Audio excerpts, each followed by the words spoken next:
বিদ্যুৎ সাশ্রয়ে মসজিদে এসি বন্ধ না করে কারেন্টের মন্ত্রী, আমি আপনাকে বলতে চাই মসজিদে কারেন্টের বিল হয় মসজিদ কমিটির টাকায়, আর আপনারা যারা মন্ত্রণালয়ে বড় বড় অফিস আদালতে বসে বসে আরামে 24 ঘন্টা এসি নিচে বসে আরামের হাওয়া খাচ্ছেন, আপনাদের কারেন্টের বিল হয় আমাদের মতো মানুষের কষ্টের ব্যাড ট্যাক্সের টাকা। সে কথা ভুলে গেলে চলবে না। শুধু মসজিদের জন্য আইন, মসজিদ হচ্ছে গিয়ে আল্লাহর ঘর, এখানে মুসল্লিরা আসবে, তারা নামাজ রোজা পড়বে। একজন সরকারি কর্মচারী আমলা তারাও মন্ত্রীদের ঘর বাড়িতে 10টা 12টা করে এসি থাকে।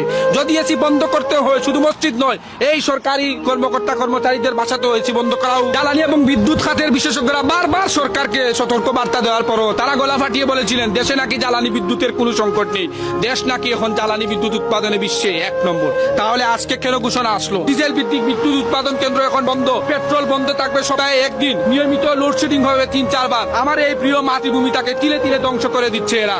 এর বিচার ইনশাল্লাহ একদিন হবে। বাসা বাড়ি নয়, দোকান শোরুম নয়, অফিস আদালত নয়, শুধু মসজিদের মধ্যেই এসি বন্ধ করতে হবে। মসজিদে 5 ওয়াক্ত নামাজ করতে সময় লাগে মাত্র আপনার 2 ঘন্টা। এই সরকারি কর্মকর্তারা আমলারা এই তাদের শরীরের মধ্যে চর্বি জমে গেছে, এদের এসি বন্ধ করে দেওয়া হোক। তাহলে এরা বুঝতে পারবে আমাদের মতো খেটে খাওয়া মানুষরা কত কষ্টে দিন যাপন করছে। আজকে যখন দেশের রিজার্ভের মধ্যে টান পড়েছে, সরকার বিদ্যুৎ উৎপাদনে ব্যর্থ হচ্ছে, তখন দোষ দেওয়া হচ্ছে মসজিদের মুসল্লিদের এসির উপরে, হুজুরদের উপরে।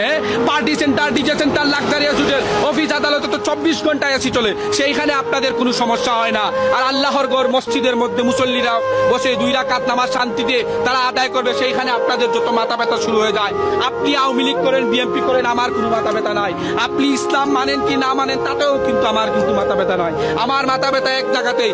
আপনি যদি আমার মসজিদ, আপনি যদি আমার রাসূল, আপনি যদি আমার ইমান নিয়ে কথা বলেন, তাহলে I am the last person. আপনি আমাকে জেলে নিবেন না ফাঁসির কাস্টে চড়াবেন, তাতে আমার দ্বিধাবোধ নাই। আমি মৃত্যুর আগ পর্যন্ত আমার ধর্ম ইসলাম এবং অন্য ধর্মকে সম্মান করে আমি এই জালিমদের বিরুদ্ধে প্রতিবাদ করে যাব।